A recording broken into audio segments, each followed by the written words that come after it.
Ok, muy buenas tardes. Les damos la bienvenida a todos y todas a esta semana del posgrado UCSC 2021, una actividad que ha sido organizada por nuestros programas de posgrado de la universidad, que compartirán diversas charlas gratuitas de las diferentes áreas del conocimiento que desarrollamos nosotros en el posgrado de la universidad.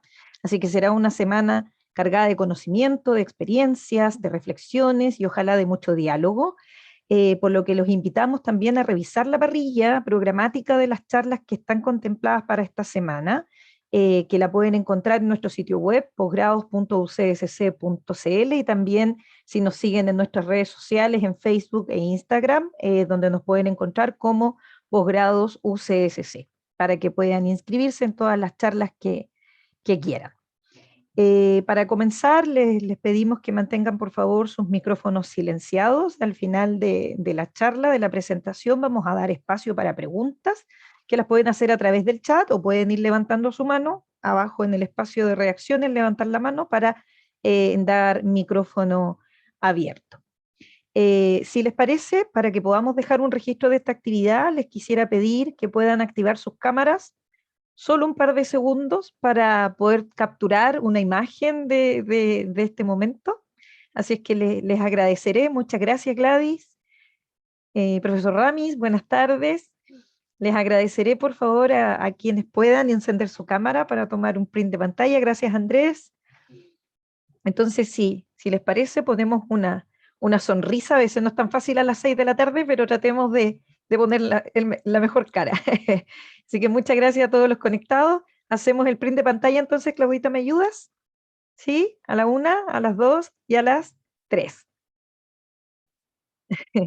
Muchas gracias por colaborar.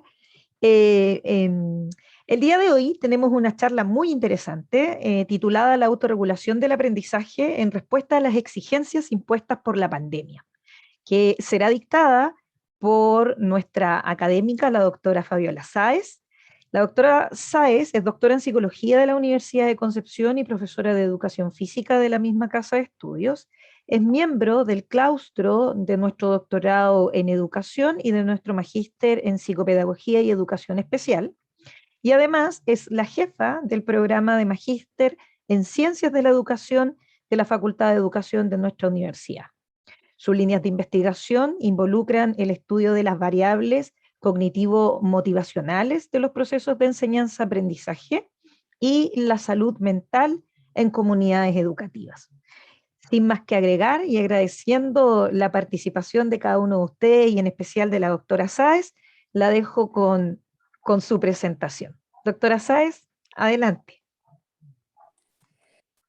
Muchas gracias, estimada directora del posgrado, también a los colegas cierto presentes, a estudiantes de posgrado también que están asistiendo a esta charla y bueno, compartir esta experiencia. Voy a proyectar la presentación y me informan cuando ya se pueda ver. ¿Se Se ve observa? ¿Sí? perfecto. Sí, Perfecto. perfecto. Muy bien, primeramente agradecer esta instancia, creo que es un privilegio poder compartir estos espacios de difusión de la investigación, de promover, ¿cierto?, las investigaciones que se hacen en nuestro contexto regional, de un pedacito, ¿cierto?, de lo que podemos contribuir a en nuestra región latinoamericana respecto de la investigación que vamos desarrollando. Como bien señaló la doctora Joana Vergara, ¿no es cierto?, la autorregulación del aprendizaje es la conferencia que voy a estar dictando ahora, y esta se enmarca, ¿cierto?, en poder promover temáticas que son muy contingentes debido a este contexto de pandemia. Por eso está titulada La autorregulación del aprendizaje en respuesta a las exigencias impuestas por la pandemia. Bueno, se estructura esta presentación en 4 grandes tópicos: primero antecedentes contextuales, luego algunos antecedentes teóricos y conceptuales, resultados de investigaciones en Chile que hemos podido desarrollar con diferentes equipos de investigación, y luego discusión. Como antecedentes a esta temática, señalar que la autorregulación del aprendizaje como tal es una variable que ha robado la atención hace ya bastante, más de una década, ¿cierto?, de los investigadores, por la abrumadora evidencia que existe asociada a los resultados académicos positivos de los estudiantes. En ese sentido, ¿cierto? La evidencia ya da cuenta que uno de los factores que permite evidenciar es que el paso de la enseñanza media a la universidad se vuelve una etapa crítica. Ciertamente, observamos que la escuela tiene un contexto específico, dinámicas específicas, una cultura específica, procedimientos y procesos de enseñanza y aprendizaje propios de esta etapa, ¿no es cierto?, de formación formal. Sin embargo, la universidad, estos procesos cambian, estos procesos se modifican, estos procesos, ¿no es cierto?, evolucionan a la edad, ¿no es cierto?, primeramente etaria y a lo que se espera, ¿no es cierto?, en el desarrollo no solamente de aprendizaje, sino que también propiamente tal de la autonomía de un estudiante. Por lo tanto, se vuelve una etapa crítica y hay un proceso de ajuste del estudiante cuando pasa, ¿no es cierto?, de esta etapa secundaria a la universidad. Sin embargo, a pesar de que los estudiantes despliegan bastantes esfuerzos, se observan niveles inadecuados, ¿cierto?, en el desarrollo de estas habilidades de autorregulación. Específicamente los profesores dan cuenta, ¿cierto?, de una falta de niveles de autorregulación, de niveles, ¿cierto?, que no son los que se esperan para, ¿no es cierto?, este nivel educativo. Allí se produce un salto, se produce un gap, ¿no es cierto?, entre lo que espera un profesor de sus estudiantes y también las exigencias que son desplegadas, ¿cierto?, en esta etapa universitaria, y por lo tanto comienza a haber algunos fenómenos que se comienzan a desarrollar especialmente en primeros años, en primeros semestres de la experiencia universitaria, correspondiente al fracaso académico, la deserción, el abandono. Una meta entonces de la educación superior es desarrollar la autorregulación de los estudiantes. Si bien existen modelos correspondientes, ¿cierto?, a lo que es el que explican el abandono de los estudios, y como investigadores reconocemos que es un fenómeno complejo, que es un fenómeno que es multifactorial, que es un fenómeno donde diferentes factores de diferentes dimensiones están influyendo, también los investigadores reconocen que hay factores que podemos hacernos cargo desde el aula universitaria y otros que no nos podemos hacer cargo desde las aulas universitarias. Por eso que como investigadores no reconocemos que, por ejemplo, factores sociodemográficos pueden afectar el lugar donde vive, la distancia, ¿cierto?, de su residencia a la universidad, ingresos económicos, colegio, ¿no es cierto?, o escuela, ¿no es cierto?, donde desarrolló su educación secundaria, etcétera, pudieran estar también influyendo. Sin embargo, hay variables que no podemos controlar desde el aula, desde el ser profesor y el interactuar con nuestros estudiantes, mientras que otras variables sí podemos modificarlas. Y es por eso que la autorregulación se vuelve una variable crítica, una variable central, porque es una variable que la literatura muestra que en estos contextos académicos podemos promover, incrementar, mejorar, y se relaciona directamente con el éxito de los estudiantes. Por eso, entonces, hemos evidenciado en la literatura que desde antes de la pandemia los niveles de autorregulación en primeros años de experiencia universitaria se muestran inadecuados. En un gran porcentaje los estudiantes no logran en estos primeros semestres, ¿no es cierto?, desplegar las habilidades necesarias de estudio para alcanzar, ¿no es cierto?, lo que se requiere de ellos, las exigencias impuestas. Este era ya un problema que se evidenciaba antes de la pandemia. Cuando llega la pandemia, sabemos lo que ocurrió, ¿no es cierto?, en términos de las diferentes restricciones que fueron señaladas por las autoridades sanitarias, no solamente en nuestra región, en nuestro país, sino que a nivel de diferentes, ¿cierto?, regiones del mundo, cambiaron abruptamente la educación tradicional, esta educación, ¿no es cierto?, que estábamos acostumbrados, ¿cierto?, a la presencialidad, a la interacción directa entre estudiantes y profesores, a una educación que se denomina en la literatura especializada como educación de emergencia, ¿no es cierto?, dadas, ¿no es cierto?, sus características. Las universidades cierran sus puertas y empieza esta educación de emergencia que es en contextos virtuales. Desde antes de la pandemia observamos, ¿no es cierto?, dificultades de nuestros estudiantes, aunque la docencia y también los procesos de enseñanza y aprendizaje han cambiado con el paso de los años. Cada vez se ve con mayores frecuencias estas aulas que son de manera circulares de trabajo en equipo, de trabajo interactivo, de trabajo colaborativo, donde el profesor desarrolla un rol de facilitación, de acompañamiento, más con rol de instrucción unidireccional, que era la enseñanza tradicional que encontrábamos en aulas, ¿no es cierto?, en la década pasada con mucho mayor frecuencia. Sin embargo, de estas aulas que ya mostraban una evolución, un cambio, un incremento, ¿cierto?, de generar ambientes de aprendizaje, promotores, ¿cierto?, de motivación, promotores, ¿no es cierto?, de engagement, de ese compromiso del estudiante, de relaciones más saludables entre compañeros y también con sus profesores, abruptamente nos movemos a una pantalla, a lo digital, ¿cierto? Y enfrentamos entonces una serie de desafíos que se sumaban a los que ya existían. Previo a la pandemia ya existían altas tasas de fracaso académico en primeros años, altas tasas de abandono, dificultades de retención, especialmente en carreras, ¿cierto?, vinculadas a ciertas áreas, a ciertas facultades, ¿no es cierto?, donde muestran mayores tasas de abandono, y eso es una característica común, no solamente en nuestra universidad, en nuestro país, sino que también en el resto del mundo, que se puede evidenciar, ¿cierto?, en la literatura científica. Por lo tanto,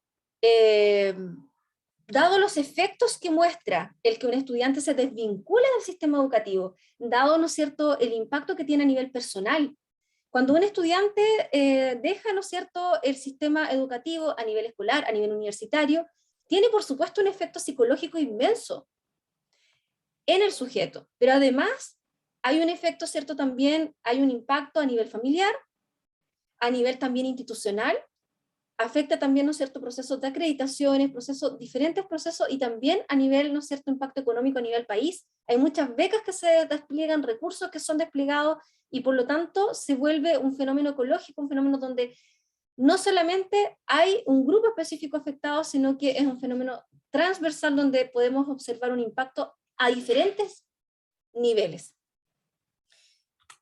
Por lo tanto, la autorregulación, con todas estas características y mostrándole la evidencia, la abrumadora evidencia de que se relaciona directamente con estudiantes que tienen mayores ajustes a la etapa universitaria, de forma más rápida también este proceso de ajuste, despliegan una estrategia, ¿cierto?, para alcanzar las exigencias y logran, ¿no es cierto?, también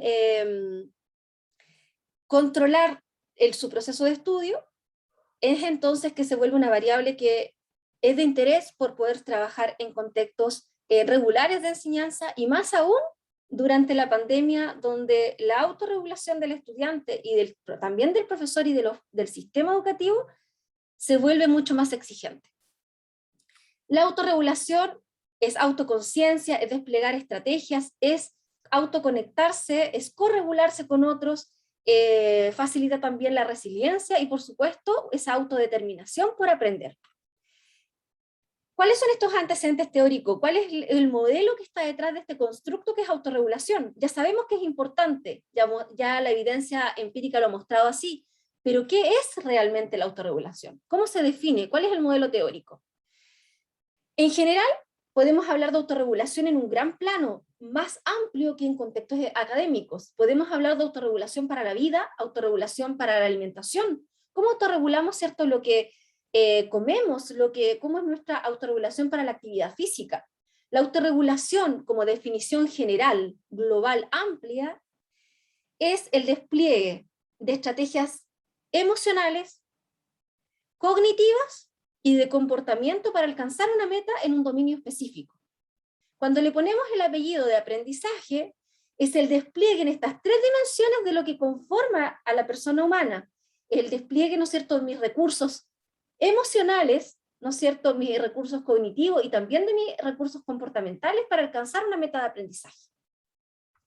Dicho esto, entonces, si bien la literatura especializada muestra diversos modelos, el modelo de Barry Zimmerman es uno de los más utilizados en la literatura.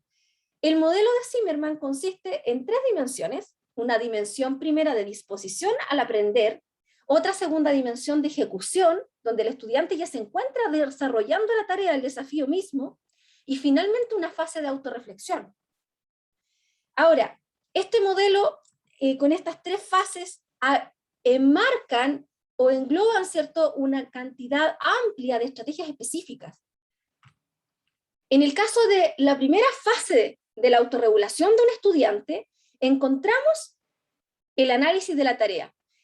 Antes siquiera de desplegar, de movilizar cualquier acción, lo primero que tengo que hacer es hacer un análisis de mi tarea. Primeras recomendaciones que señala la literatura a partir de este modelo. ¿Cuál es la exigencia? ¿Qué es lo que se espera de mí? ¿Cuáles son los plazos otorgados? ¿Cuáles son mis habilidades respecto de esta exigencia académica? ¿Cuál es la brecha que tengo que alcanzar? ¿Y cuáles son los recursos que puedo desplegar para alcanzar ese desafío? Por lo tanto, en solamente esta fase, donde el estudiante se le asigna, ¿no es cierto?, una responsabilidad, un desafío académico, una evaluación, una tarea, el estudiante analiza esta tarea y para ello entonces establece objetivos académicos. Hace una planificación estratégica y despliega estrategias motivacionales de autoeficacia, expectativas de resultado, valora la tarea, porque si no valoro esa tarea, entonces, ¿cuál va a ser el despliegue de mis recursos personales que voy a desplegar para alcanzar esa tarea? Por lo tanto, pareciera que cuando hablamos de disponernos a aprender es como un estado transitorio, algo muy simple, pero como ustedes pueden ver, no es algo menor. Para poder enfrentar entonces aquel desafío, primero tengo que hacer todo este análisis. Si lo vemos en otras áreas, en el área a lo mejor deportiva, de actividad física, en algún campeonato, cuando vemos, ¿no es cierto?, a los deportistas, a un equipo de fútbol, ¿cierto?, que va a competir a un mundial, no es solamente cuando está jugando. Detrás de ese proceso, de llegar a esa instancia de enfrentar al otro equipo, hay todo un proceso previo. Y eso no debe ser minimizado. En muchos casos, estudiantes que no tienen niveles de autorregulación alta o adecuada, o lo que se espera, no planifican, no anotan ciertas metas, objetivos que sean alcanzables, medibles y observables también. Cuando hemos entrevistado en investigaciones a nuestros estudiantes en primeros años, ocurre que los estudiantes les preguntamos, ¿cuál es tu meta? Generalmente, instintivamente los profesores lo hacemos, a lo mejor si ustedes son profesores de enseñanza media, o hacen clases en enseñanza básica también, si hay profesores acá presentes de diferentes ciclos, cuando les preguntamos a los niños, a los jóvenes, a los adolescentes, a estudiantes universitarios, nos dicen, bueno, terminar mi carrera, aprobar la asignatura, metas que son gigantes, que duran años, que son imposibles de monitorear al corto plazo. Y por lo tanto, imposible también de generar estrategias o modificar aquellas cosas que puedo hacer para adaptar o ajustar lo que se necesite para alcanzar esas micrometas que me van a llevar a mi gran objetivo. Bueno, la autoeficacia es otro tema. Es la creencia que tengo sobre mi propia capacidad. Muchas veces se habla en contextos universitarios, hay creencias que están instaladas. Mis creencias son tan poderosas que determinan mi comportamiento. Cuando escuchamos, por ejemplo, yo creo que en alguna instancia, en algún momento de nuestra vida, hemos estado en interacción con personas que a lo mejor tienen alguna superstición. Por ejemplo, pasar por abajo de la escalera me va a traer mala suerte. La persona que cree en eso, ¿qué creen que va a hacer si hay una calle donde están reparando algo, no sé, y ve la escalera? No va a pasar por más anclada y segura que se vea, va a preferir dar la vuelta a todas las cuadras que sea necesario, pero no lo va a hacer. O si ve que hay un gato negro. Entonces, esa creencia determina su comportamiento, su acción, su movimiento, lo que ejecuta. Si yo creo que no voy a aprobar el curso, no voy a movilizar nada de mis recursos, porque ya sé el resultado, voy a reprobar. Si mi creencia es que yo voy a reprobar, que no soy capaz, es tan poderosa la creencia que finalmente, bueno, mi cuerpo, mis actitudes, mis cogniciones, mis mecanismos y todo lo que puedo yo desplegar, no lo voy a ni siquiera intentar. Entonces, esas creencias, ese trabajo hay que hacerlo en esta fase, antes siquiera de enfrentar la tarea. Bueno, todos estos aspectos, ¿no es cierto?, observamos acá estrategias en esta etapa, tanto cognitivas, metacognitivas, como comportamentales. Pasamos entonces a la segunda instancia, el segundo momento, cuando ya el estudiante está desplegando, está en plena ejecución de la tarea. Está haciendo el ejercicio, está haciendo el resumen, está, ¿no es cierto?, construyendo, diseñando, haciendo algo. No basta solamente, ¿cierto?, con estar allí en ese instante desarrollando una actividad, sino que hay que generar la conciencia de lo que yo estoy ejecutando, y poder, ¿no es cierto?, valorar con estrategias de autocontrol cuánto voy avanzando.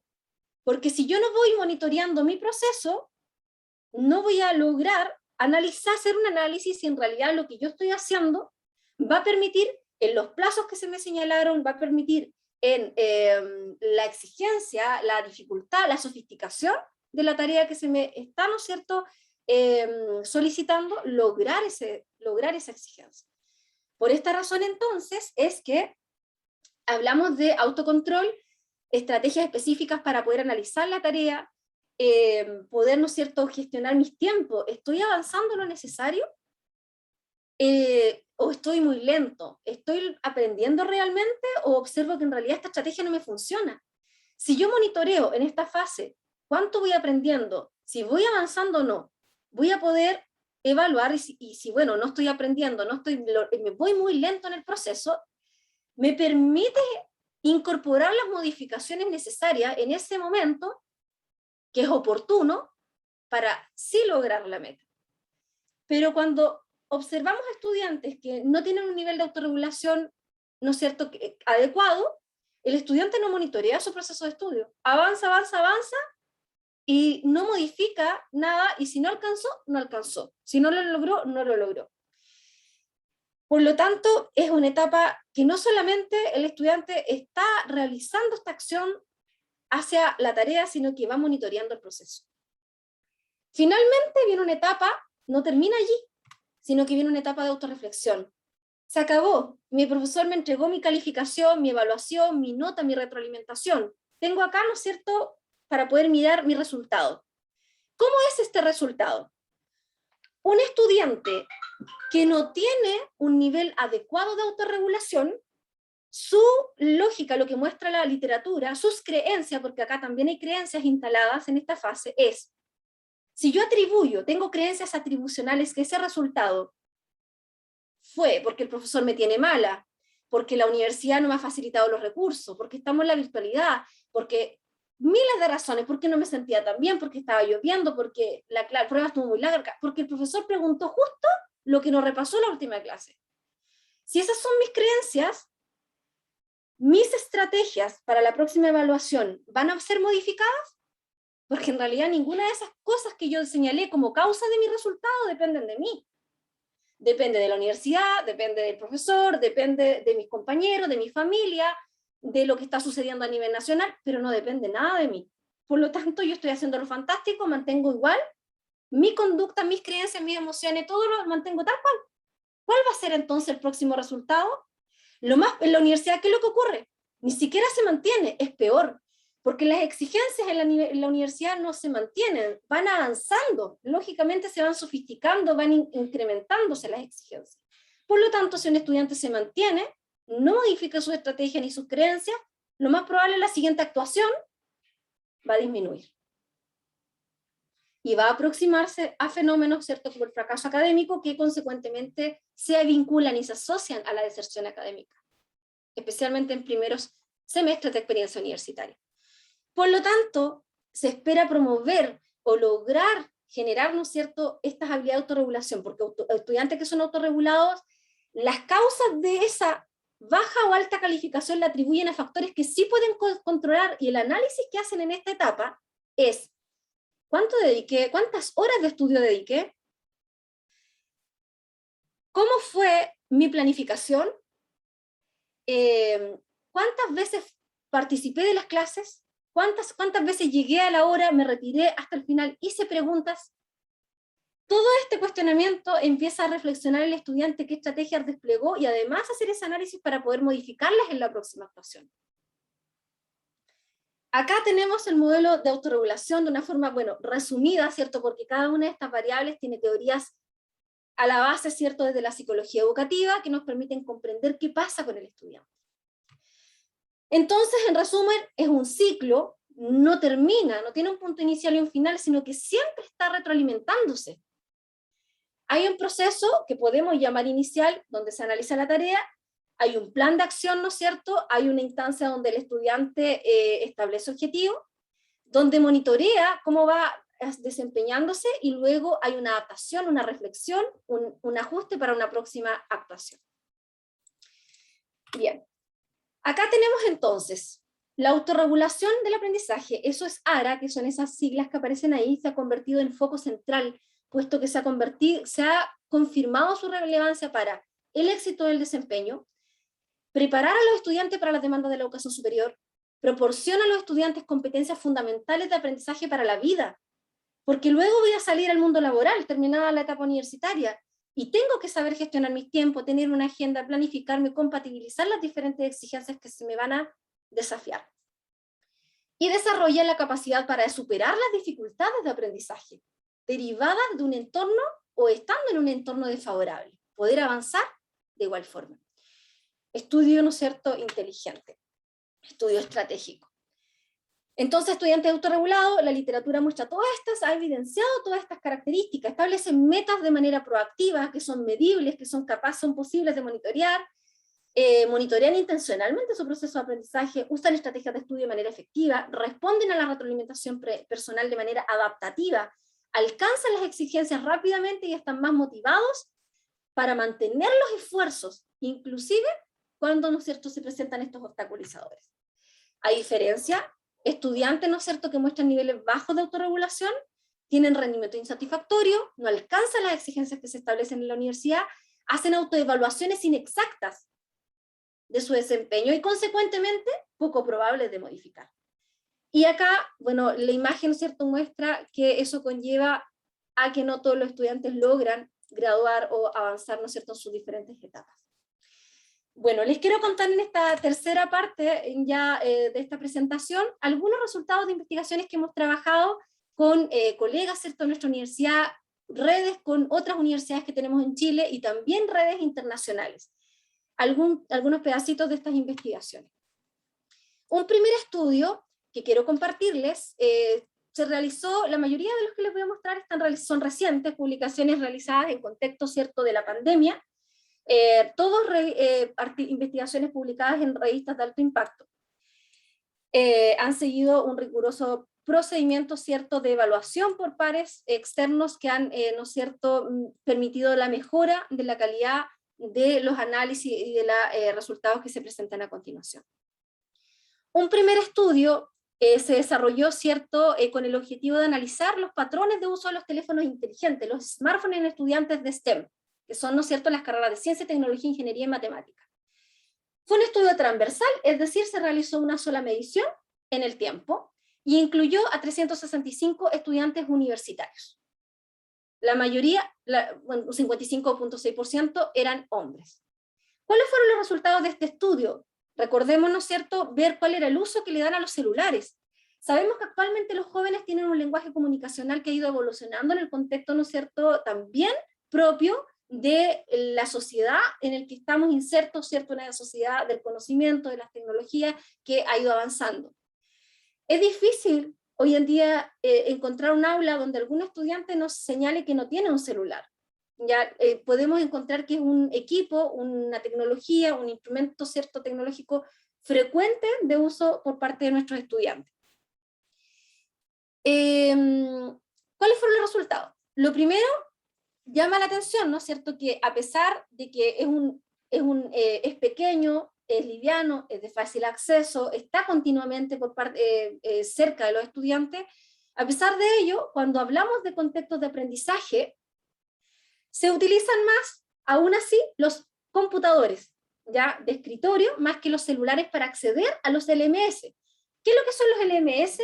LMS es Learning Management System, ¿cierto?, por sus siglas en inglés, que significa que son nuestras plataformas de enseñanza y aprendizaje. En nuestra universidad, nosotros utilizamos una plataforma Moodle, que es la que, ¿no es cierto?, trabajamos en la Universidad Católica, ¿no es cierto?, con EVA. Bueno, los estudiantes estuvieron conectados en estos sistemas de enseñanza-aprendizaje, que son nuestros Moodle, en este caso, durante más horas en los ordenadores que en los smartphones. Ahora, esto coincide también con la actividad misma de la etapa en que se encuentran los estudiantes, que las mayores conexiones que realizan de los smartphones o de los computadores a los sistemas de aprendizaje universitario se generan entre la 1 a la 8, o disminuye, perdón, entre la 1 de la mañana y las 8 de la mañana, y aumenta entre las 8 de la mañana hasta las 13 horas. Ese es el pic de uso por parte de los estudiantes universitarios entre las 8 de la mañana y la 1, ¿no es cierto?, de estos equipos tecnológicos. Ahora, ¿a qué acceden con mayor frecuencia los estudiantes desde los celulares? A foros de discusión y a las wikipáginas. Esos son los recursos que más utilizan los estudiantes desde los smartphones. Ahora, ¿qué utilidad puede tener estos antecedentes? Es un estudio descriptivo, no es un estudio, ¿no es cierto?, explicativo. Sin embargo, pudiera orientar a los docentes a dos cosas: a programar actividades con más frecuencia en estos horarios de mayor conexión por parte de los estudiantes a estas plataformas, y en segundo, a poder que los profesores realicen actividades con mayor frecuencia vinculadas a las que los estudiantes pasan mayores horas conectados, o a las que ingresan con mayor frecuencia, que este estudio mostró, que son los foros y las wikipáginas. Bien, acá tenemos como la gráfica en realidad que se muestra en este artículo. La verdad es que no hay mucha diferencia en términos de las áreas de STEM, tanto en carreras de biología, física, matemática y química. El computador es la prevalencia, ¿cierto?, para acceder a los LMS, a los Learning Management Systems, ¿cierto?, institucionales. Acá en la siguiente imagen, en la imagen, ¿no es cierto?, del lado derecho de la pantalla, muestra, ¿cierto?, cómo va cambiando los picos de conexión, la frecuencia de conexión, y se muestra esta guatita, ¿cierto?, este gap está justamente entre la 1 y la 8 de la mañana, que es coherente con los horarios de descanso, con la higiene del sueño de los estudiantes, pero también, bueno, ahí da para otros análisis. También hay un porcentaje importante que mantiene hasta altas horas de la noche, ¿cierto?, conexiones por estudio. Y ahí hay toda otra línea que se trabaja de cuáles son las horas más óptimas de estudio, donde tiene que ver con fenómenos, ¿no es cierto?, asociados a, son fenómenos asociados a lo que es la neurociencia.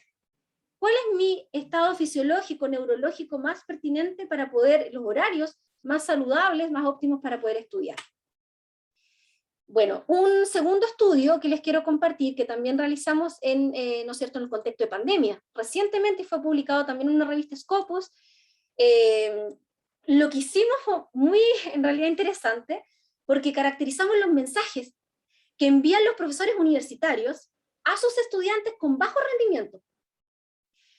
Nos interesaba mucho ver cómo los profesores que están observando que hay un grupo de estudiantes o algunos estudiantes que no están logrando la exigencia del curso, ¿cuál es el mensaje que le escribe por correo electrónico? Y eso fue lo que analizamos. ¿Qué mensaje le envía el profesor? Bueno, en realidad los mensajes, ¿cuál fue? El método fue, en este caso, no fue cuantitativo, fue por bola de nieve, se accedió a las muestras, porque obviamente eran mensajes privados, se procedió, ¿no es cierto?, a todas las publicaciones que les estoy mostrando siguieron estrictos procedimientos éticos, por supuesto, valoraciones por los comités de ética y aprobaciones. En este caso, accedimos a los correos, al intercambio de correos de cadena entre profesor y estudiante con las autorizaciones de ambos. Por eso no es un estudio cuantitativo, y además se buscaba comprender este fenómeno, y se hizo un análisis del discurso, de los textos, y como metodología, por lo tanto, cualitativa, con una orientación hermenéutica. En este caso, los resultados mostraron una serie de elementos que hay que tener en cuenta a la hora de crear mensajes para mejorar el compromiso, el engagement con los estudiantes de bajo rendimiento. A ver, es bastante interesante, acá no se puede ampliar, ¿no es cierto?, el tiempo acotado, pero sí quiero comentarles algo que nos llamó la atención. En general, los profesores universitarios proceden de forma correcta. Ya, el mensaje que entregan cuando hay un estudiante, ¿cuál es el mensaje? Es recordar que la tarea está atrasada, es recordar que no ha recibido el trabajo, es informarle, ¿cierto?, que pero faltaría, de acuerdo al resultado de este estudio en específico, algunas recomendaciones que fueran los profesores un poquito más allá, que generaron un impacto, ¿cierto?, a nivel motivacional de los estudiantes, porque en lo académico estamos en la norma, pero ¿cuáles son las recomendaciones? Mensajes que estén explícitamente para cada estudiante. A veces sabemos que también los profesores de los diferentes niveles educativos, incluyendo a profesores universitarios, hay una alta exigencia, ¿cierto?, una alta actividad académica, demanda, exigencia. Entonces sabemos que también personalizar estos mensajes es más complejo. Por un tiempo, a veces se arrastran los correos, la cadena y se envía el mensaje. pero es un mensaje genérico. Pero la literatura muestra que cuando se dice el nombre, ¿no es cierto?, se titula, ¿no es cierto?, con el nombre, el mensaje ya tiene otro impacto, porque va dirigido directamente a una persona. Esto, ¿no es cierto?, genera un primer impacto, y luego, ¿no es cierto?, demostrar, ¿no es cierto?, algunos, generar en el tono de voz que se transmite, ¿cierto?, a través de esta escritura, el contenido y el momento donde se entrega el mensaje. No es lo mismo cuando ya es tardío, cuando ya vemos que hay un proceso que adelantarnos un poco, ¿no es cierto?, y entregar mensajes que puedan ser oportunos para poder retroalimentar al estudiante. Bien, un tercer estudio, este ya también tuvo un carácter cualitativo, también durante la pandemia, buscó, ¿no es cierto?, comprender las prácticas pedagógicas que utilizan profesores para promover la autorregulación. Ya sabemos que es importante la autorregulación, pero ¿qué podemos hacer como profesores para poder promoverla? Se empleó un método cualitativo inductivo, un diseño fenomenológico, y la muestra estuvo compuesta por 3 académicos de ingeniería y ciencias básicas de universidades del sur de Chile. Los resultados principales fueron, primero, existen deficiencias en cómo comprende, define y entiende el profesor universitario lo que es la autorregulación. Además, se observaron obstaculizadores por parte de los docentes en sus estudiantes respecto de la autorregulación que los estudiantes tienen o el nivel de autorregulación que tienen. Y también obstaculizadores para formas de promover la autorregulación. Los principales obstaculizadores que los docentes declaran en respecto de su estudiante, ¿no es cierto?, son la procrastinación, uso de redes sociales como elemento distractor, falta de metas de aprendizaje, baja autorreflexión sobre su proceso de aprendizaje. ¿Cuáles son los obstaculizadores que los académicos declaran, de acuerdo a lo que perciben, como para promover esta autorregulación? En primer lugar, ¿no es cierto?, la carga académica. En segundo lugar, ¿no es cierto?, la condición de virtualidad como una barrera claramente, ¿no es cierto?, en este contexto de pandemia, de crisis sanitaria. Por otra parte, los docentes reconocen dificultades, y esto nos llamó mucho la atención, ellos declaran dificultades para su propia autorregulación. Entonces, ¿cómo van a promover la autorregulación si como docentes declaran que también les cuesta autorregular, ¿cierto?, su docencia? Conclusiones: las prácticas pedagógicas son insuficientes todavía, de acuerdo a este estudio, para promover la autorregulación. Por tanto, se necesitan entrenamientos para profesores específicos que se instalen, que logren instalar esta competencia a nivel de académicos para que posteriormente puedan ser promovidas en los estudiantes universitarios. Voy ya terminando, me queda poquitito, 2 investigaciones más muy cortitas. Este estudio ya es explicativo, 100% cuantitativo, con un alcance experimental. Fue el diseño de una aplicación. Con este equipo de investigación que se contextualizó en un proyecto FONDEF, diseñamos y evaluamos el efecto de un programa intracurricular. Para promover la autorregulación, diseñamos una aplicación móvil, descargable de los celulares. Ustedes pueden buscarla, ¿cierto? Ponen en Play Store for Planning y pueden descargar esta aplicación, se puede descargar directamente. El diseño es cuasi experimental, con medidas pre y post-test para obviamente poder controlar el efecto de otras variables y ver si realmente era el entrenamiento lo que estaba generando un impacto en el incremento de la autorregulación. La muestra consistió en 473 estudiantes universitarios de primer año. Promedio de edad, 19.35 años. Los resultados: se identificaron diferencias estadísticamente significativas en el aprendizaje autorregulado en aquellos estudiantes que fueron expuestos a la intervención. Es decir, estudiantes que descargaron la aplicación, desarrollaron las sesiones que eran para mejorar su autorregulación, lograron incrementar y lo mostraron un efecto positivo versus aquellos que no participaron, ¿cierto?, de esta intervención. Por lo tanto, conclusión: esta app se vuelve efectiva para promover el desarrollo de estrategias en estudiantes universitarios. Ahora, una de las cosas que les puedo compartir acá es el ambiente. Acá hay un pantallazo, ¿cierto?, en la primera imagen que les estoy mostrando de cómo es esta app. Obviamente está en español, pero como lo publicamos en una journal en inglés, está, ¿no es cierto?, la imagen en inglés, pero la aplicación está para estudiantes de nuestra región latinoamericana. ¿En qué consiste? hay primero una bienvenida al estudiante, tiene sesiones que van destinadas a cada una de las sesiones que tiene esta aplicación móvil a desarrollar una habilidad específica, principalmente centrada en la disposición del estudio del estudiante. Establecer metas, gestionar el tiempo, el estudio individual, el estudio grupal, etc. Cada una de esas sesiones da una bienvenida. Esto lo trabajamos con un equipo, por supuesto, de periodistas, también hicimos un levantamiento completo de recursos tecnológicos, porque hoy en día los estudiantes, esta generación, ¿no es cierto?, funciona mucho con un lenguaje más audiovisual. Una imagen dice mucho más que un texto enorme. Por lo tanto, teníamos que hacer una app atractiva para ellos.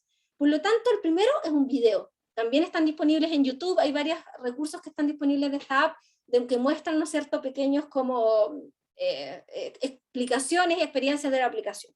Un video motivacional breve. Luego viene, ¿no es cierto?, el contenido, que es un texto. Pero el texto viene lleno de imágenes y es todo touch, ¿no es cierto?, y con este lenguaje que es muy homólogo a todas las redes sociales, ¿no es cierto?, de ir cambiando, ¿no es cierto?, de láminas. Luego de pasar ese contenido con este, ¿no es cierto?, ambiente bien atractivo, hay que completar una tarea. Hay que hacer una acción. Entonces el estudiante, la idea es bien interactiva la app, entonces puede tomarle una fotografía a la tarea y compartirla, igual como en redes sociales, igual como uno comparte una imagen en Facebook, en Instagram, etc. Puede compartirla en este ambiente con sus compañeros, los compañeros pueden, ¿no es cierto?, generar comentarios también en esta interacción. Y finalmente tiene un lenguaje lúdico, ¿cierto?, de gamificación, es el concepto de gamificación, es decir, hay competencia, hay ganancia de puntaje, hay estrellitas y puntos, ¿cierto?, que se van viendo a medida que los estudiantes van completando los diferentes contenidos, se van posicionando, y hay, ¿no es cierto?, ganancia de puntaje ahí. Ahora, en términos académicos y detrás, muy rapidito, ¿cierto?, hay una estructura que es la secuencia pedagógica, para cómo se desarrolla la autorregulación a través de esta aplicación. Y finalmente, no queda ahí. Hay un ambiente que se diseñó para los profesores. Esta aplicación funciona en colaboración directa con los académicos, porque yo anuncié que era una herramienta intracurricular, es decir, fomenta la autorregulación desde la interacción que se da en los propios contenidos, en el desarrollo mismo de las clases. No es un taller que se desarrolla extracurricular, donde la universidad señala un curso llamado solo para desarrollar la autorregulación. No. Es el profesor de química, el profesor de medicina, el profesor de ingeniería, el profesor de lenguaje, el profesor de inglés, el profesor de el área disciplinaria específica, que en el propio desarrollo de su clase, de la enseñanza de sus contenidos específicos, promueve la autorregulación. Y al profesor le apoyamos con este ambiente web, donde, ¿no es cierto?, logra monitorear qué estudiantes van desarrollando las actividades, le dan en el fondo un resumen de la actividad, de las dinámicas de cada estudiante, para que pueda también entregar un feedback a sus estudiantes de forma rápida. Entonces les puede animar a poder desarrollar las diferentes actividades. Finalmente termino con este estudio que desarrollamos recientemente también, que lideré, ¿no es cierto?, como investigadora de la Universidad Católica.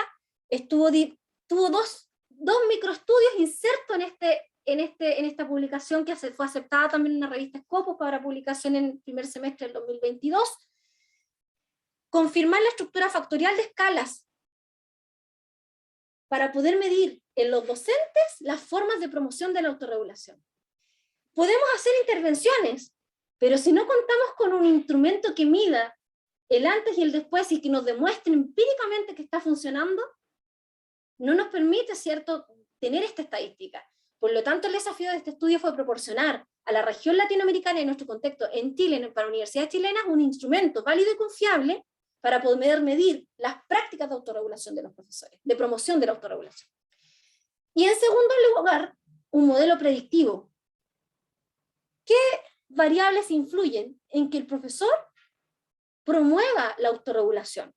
Pero cuando hablamos de un profesor, no hablamos de un profesor de la Facultad de Educación, hablamos de un médico que hace clases, ¿cierto?, en la Facultad de Medicina y que es académico, hablamos de un ingeniero que es académico, ¿no es cierto?, y que desarrolla asignaturas específicas y propias de la carrera de ingeniería, etcétera, de las diferentes áreas del conocimiento. Participó una muestra de 765 académicos de 6 universidades de Chile. ¿Cuáles fueron los resultados? Logramos validar 4 escalas que miden creencias de los profesores, autoeficacia del profesor, el conocimiento del profesor sobre autorregulación y las prácticas del profesor de autorregulación. Todas mostraron propiedades psicométricas adecuadas. De todo lo que está en el análisis, ¿no es cierto?, estadístico, solamente mostré el indicador de la confiabilidad a través del omega, que es 0.83, que obviamente es un alto indicador de confiabilidad. En segundo lugar, se destacaron efectos indirectos entre las variables. Fíjense acá, conocimiento, lo que el profesor sabe, cómo el profesor se percibe capaz para promover o no la autorregulación, y estas cómo influyen, ¿no es cierto?, en la práctica concreta de promoción de la autorregulación. Se las voy a mostrar a continuación en una imagen. En conclusión, se disponen de escalas válidas y confiables para medir en los docentes, ¿cierto?, en académicos en Chile, la promoción de la autorregulación, y también se dispone de un modelo de cuáles son las variables que están a la base, que explican por qué un profesor logra promover la autorregulación y otros no lo hacen. Acá está el modelo. ¿Qué fue lo que encontramos? Este modelo, ¿no es cierto?, que está hecho a través de un modelo de ecuaciones estructurales, pudimos, ¿no es cierto?, dar cuenta de lo siguiente. Acá están las prácticas del profesor. Esto es lo que queremos, que el profesor promueva la autorregulación. Para que la promueva, hay variables atrás que van a influir. Hay variables que tienen un efecto directo y otras que tienen un efecto indirecto. Lo directo es el conocimiento. Estos tienen un efecto directo sobre las prácticas y la autoeficacia. Si un profesor sabe cuáles son las estrategias que le permiten promover la autorregulación, estrategias directas de promoción, estrategias indirectas de promoción de la autorregulación, si conoce cuáles son, obviamente las va a promover o están más directamente asociados.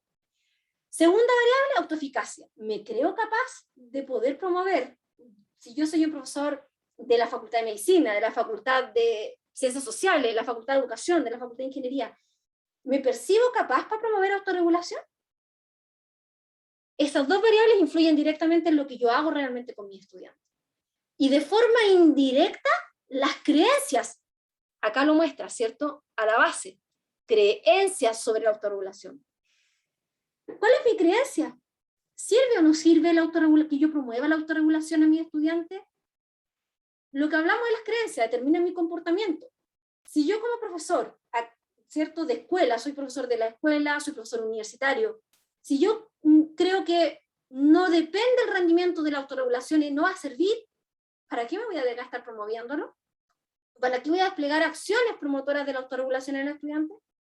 No lo voy a hacer. O a lo mejor si tengo creencias de que no es mi rol, o no me corresponde, o un montón de creencias que podemos encontrar en la literatura que aparecen por qué un profesor universitario o a nivel de secundaria no promueve, hay creencias que están a la base y hay que trabajar.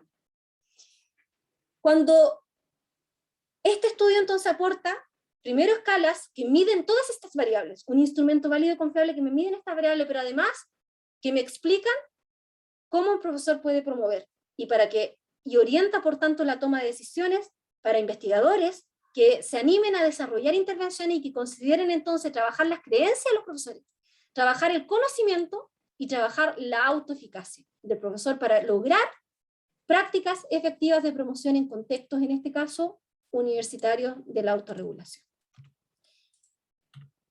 Bueno, discusión, solamente algunas ideas centrales. Primero, la autorregulación afortunadamente no es un estado. Pareciera que uno dice, mira, este estudiante es autorregulado o no es autorregulado. Pero no es un estado, no es un rasgo. Cuando hablamos de un rasgo, hablamos desde la psicología clínica, desde un estado del estudiante, algo más estable, que no podemos modificar. Hay aspectos de nuestra personalidad que son más complejos de modificar. Afortunadamente la autorregulación es una competencia, una habilidad, y por lo tanto es posible de entrenar. El énfasis, la segunda idea que quiero señalar, ¿no es cierto?, de este conversatorio, de esta compartir experiencia con ustedes, es involucrar a los profesores en una necesidad urgente, que tenemos que hacernos cargo, desde las universidades y desde las escuelas, de generar, ¿no es cierto?, profesores que permitan, que tengan las habilidades y las competencias, los conocimientos y las creencias de autoeficacia necesarias para que promuevan la autorregulación en sus estudiantes. Porque, bueno, ese es otro tema que ya también está demostrado, los profesores son modelos, y son significativos para el estudiante. Yo puedo ir a lo mejor como doctora en psicología a hablarle a los chicos de medicina, de ingeniería, que tienen que llevar una agenda, que tienen que planificarse, que tienen que monitorear su estudio, y me van a mirar, fantástica la charla de la profesora, que es psicólogo, sabe psicología. Va a quedar como una charla, pero cuando se lo dice el profesor que les enseña, no sé, química, que les enseña anatomía, que es su profesor de aula, tiene un impacto porque es un significativo para el estudiante. El profesor de aula, el profesor genera un vínculo, hay una interacción, hay relaciones que se establecen. Y por lo tanto, un impacto diferente en el mensaje que le entrega el profesor o en lo que modela. Y finalmente, el desafío está, ¿no es cierto?, en el actual contexto de pandemia, generar también, con este aprendizaje que tenemos, modelos de promoción a través de las plataformas Learning Management System que utilizan los estudiantes, que utilizan las universidades.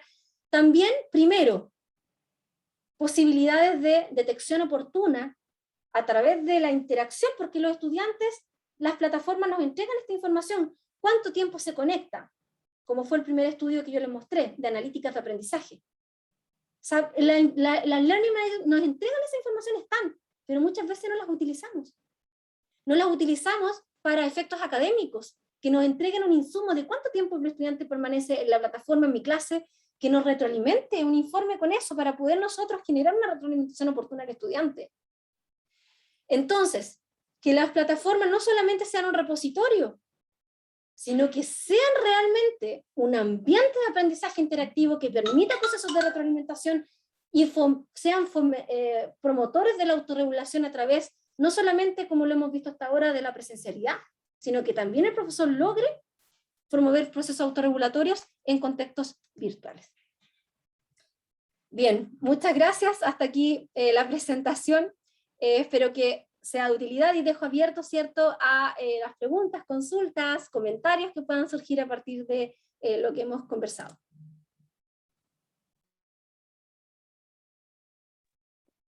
Muchas gracias, doctora Sáez. La verdad es que muy, muy interesante lo que nos comenta y toda la energía que le pone a la investigación. Se nota que le gusta. Bueno, de los oyentes, si les interesan estas temáticas, esta forma de desarrollar investigación por mejorar la educación, los invitamos a conocer los programas de la Facultad de Educación de nuestra universidad. Ahí se van a encontrar con estas y otras temáticas que son desarrolladas en sus planes de estudios. Pueden revisarlos en el sitio de posgrado ucsc.cl. Las postulaciones están abiertas para el 2022, así es que si alguien está pensando en tomar un posgrado y con estas charlas se ha motivado a desarrollar investigación, los invitamos a buscar opciones. Si alguien tiene preguntas, la idea es que podamos generar ahora el diálogo. Pueden dejarlos en el chat o pueden ir levantando su mano. Aquí tenemos una de Andrés. Andrés dice, teniendo en consideración que la enseñanza media funciona por un currículum por objetivo versus la educación superior, que se desarrolla a través de un currículum por competencias, ¿en qué medida esta discrepancia afecta o favorece la autorregulación del estudiante? ¿Y en qué medida la evaluación formativa continua, oportuna y la retroalimentación del desempeño pueden favorecer la autorregulación del estudiante? Bien, muchas gracias. Súper interesante la pregunta, Andrés, y además una pregunta que se puede, ¿no es cierto?, abordar desde diferentes perspectivas. Es una pregunta compleja que espero, ¿no es cierto?, responderla voy a tomar una perspectiva. Cuando hablamos, ¿no es cierto?, de los procesos de enseñanza y aprendizaje, pero nos posicionamos desde la psicología educativa de comprender al ser humano más allá que la estructura misma que existe, ¿no es cierto?, en los diferentes establecimientos educativos o universidades. Pensamos más en el sujeto, en la persona, en esta interacción que se genera, ¿no es cierto?, en este proceso de enseñanza y aprendizaje. Cuando pensamos en ello, trasciende, ¿no es cierto?, a estos elementos. Y esperamos entonces encontrar profesores que más allá de esos antecedentes, ¿cierto?, o características, puedan promover de igual forma la autorregulación porque es una habilidad para la vida. Ahora bien, interesante lo que plantea Andrés porque los profesores, por más que queramos idealizar esta respuesta, están insertos en un contexto, por lo tanto sí, obviamente es un desafío y sí afectan los diferentes cambios. De hecho, una de las cosas que anunciaba al principio de esta charla, ¿cierto?, es justamente este proceso de ajuste y de transición que no es fácil justamente por estos elementos. Porque hay un cambio de estructura, un cambio, ¿no es cierto?, de currículum, un cambio de exigencia, un cambio de la autonomía misma que se espera del estudiante. Por lo tanto, no se pueden desconocer, pero sí también visto de la psicología educativa, más que de lo curricular, desde la perspectiva de psicología educativa, se espera, ¿no es cierto?, sobrepasar eso, mirarlo en forma más amplia y aportar, ¿no es cierto?, a nuestros estudiantes de los diferentes niveles educativos con estas habilidades para la vida. Ok, muchas gracias, doctora Sáez. Ha llegado otra pregunta. Desde el punto de vista de la psicología educativa, al docente ser completamente político o muy respetuoso o serio con sus estudiantes, ¿puede afectar el grado en que un estudiante se interesa en aprender el ramo? Súper interesante igual la pregunta de Ramón. Efectivamente es así lo que menciona. Como señalamos, estamos insertos en procesos de interacción, en procesos donde tanto los mensajes que se entregan, uno de los estudios también que mostré señalaba los mensajes, un comentario que el profesor puede hacer a un estudiante, va a tener un tremendo impacto. Y hay también características que la literatura nos señala, ¿no es cierto?, específica de cómo construir mensajes que sean efectivos. Entonces, en ese sentido, para responder, efectivamente, lograr, ¿no es cierto?, este engagement, este compromiso del profesor, esta interacción, ¿no es cierto?, con el estudiante en los diferentes componentes, en estas tres dimensiones, en estos tripartitos de la emoción, que es lo que menciona ahí con los gestos, ¿no es cierto?, con a nivel cognitivo, ¿cierto?, de cómo se conecta con las cogniciones, con lo que está aprendiendo, y también de comportamiento, mi gesto, mi corporalidad, entrega un mensaje. Y por supuesto que comunica al estudiante, hay una lectura allí. La literatura nos da recomendaciones, la evidencia, y hay que, ¿no es cierto?, mostrar algunas de las que han sido efectivas, como por ejemplo, desde el punto de vista más que corporal, estas habilidades, ¿no es cierto?, de mensajes, por ejemplo, que se entregan, que sean en el momento oportuno, personalizado y constructivo, y sin el pero. Por ejemplo, en general a veces tratamos de retroalimentar, y es todo un ejercicio. Yo siempre que desarrollo estas capacitaciones o entrenamientos a académicos o a docentes en las escuelas o en la universidad, hacemos el ejercicio y les digo, entrénenlo inclusive en su grupo familiar, con sus hijos, con un compañero, cuando hacen algo, hoy está bien, pero, y ahí ya todo el mensaje, como que, ¿no es cierto? Entonces, rescatar lo positivo. Inclusive, ¿cierto?, por más que pueda ser adverso lo que estamos enfrentando con el estudiante, tratar de buscar lo positivo. Se presentó, llegó al examen, veo que la hoja está vacía, ¿qué mensaje puedo darle ahí si no tengo a lo mejor algo ni siquiera que retroalimentarme una hoja? Pero ¿qué mensaje? ¿Cuál camino escojo? Le digo, veo que no estudiaste, veo que no preparaste nada, veo partir con lo constructivo. Te presentaste, estás aquí.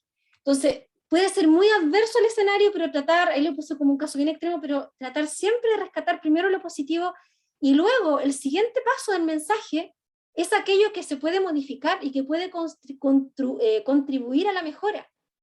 No algo valorativo, está bien, está mal, es bueno, me gusta, no me gusta.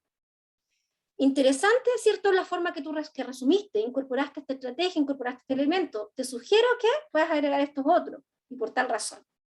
Y siempre, idealmente, ¿cierto?, con nombre personalizado y en el momento. Algunos profesores me comentaban en estos entrenamientos, profesora, realicé el mensaje, pero lo hice para la semana siguiente, me di cuenta, ya fue tarde, pero no importa. Ya de a poco un entrenamiento va siendo cada vez más oportuno y en el momento. Eso es lo que puedo aportar respecto de lo que menciona, ¿no es cierto?, Ramón. Espero haber respondido también allí la pregunta. Ok, muchas gracias, doctora Sáez. No sé si alguien más o si alguien quiere solicitar abrir micrófono, está la disponibilidad. Si no, bueno, mientras lo piensan, si se deciden, hemos dejado una pequeña encuesta de satisfacción en el chat que les agradeceremos puedan responder para ir mejorando también nuestros propios servicios y haciendo cada vez estas actividades mucho más amenas para ustedes. No sé si alguien tiene alguna otra pregunta. Si no, agradecemos, por supuesto, esta interesantísima charla de la doctora Sáez. Agradecemos a todos y cada uno de ustedes por participar.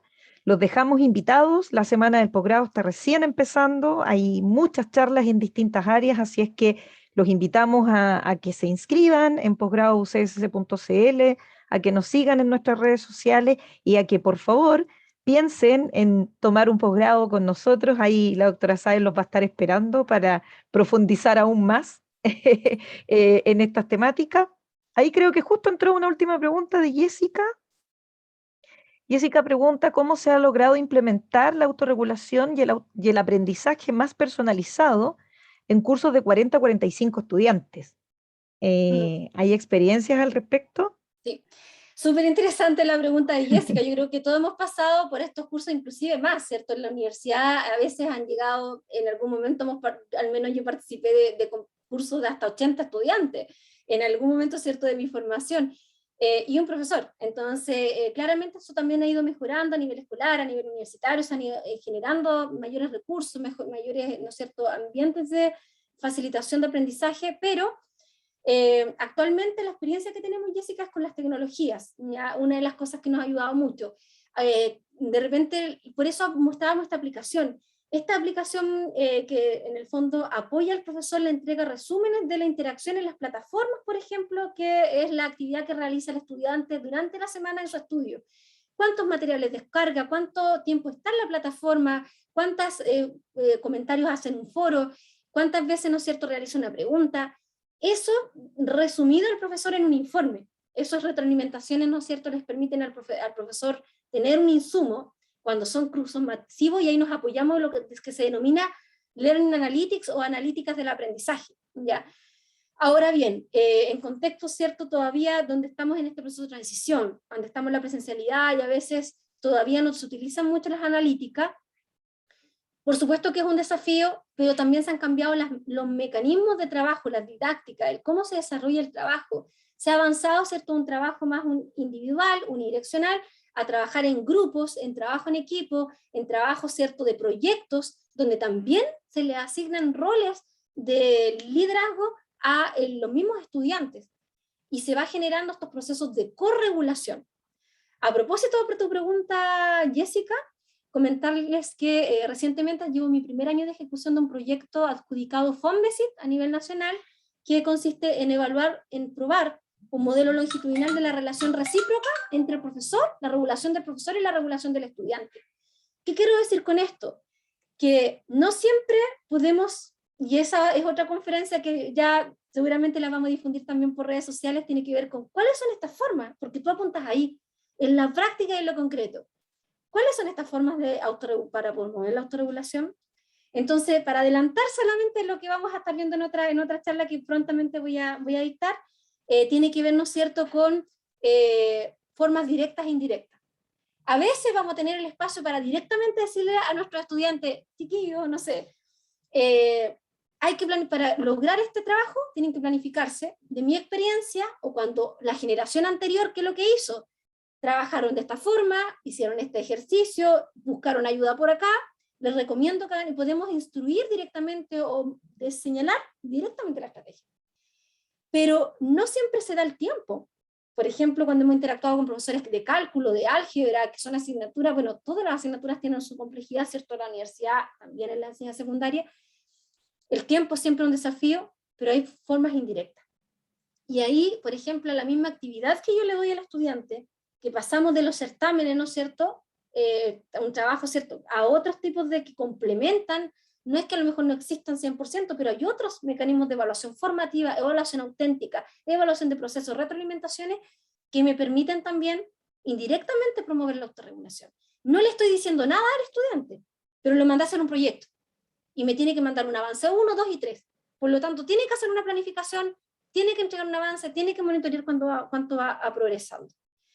Entonces esos son como unos pequeños tips de adelanto, pero hay toda una conferencia y un área que abre ahí, Jessica, que es súper interesante. Entonces, a Finalmente, Joana, seguir eso, sí, quería perdón, no, solo solamente... invitar a seguir las redes sociales para que se enteren cuándo va a ser la conferencia.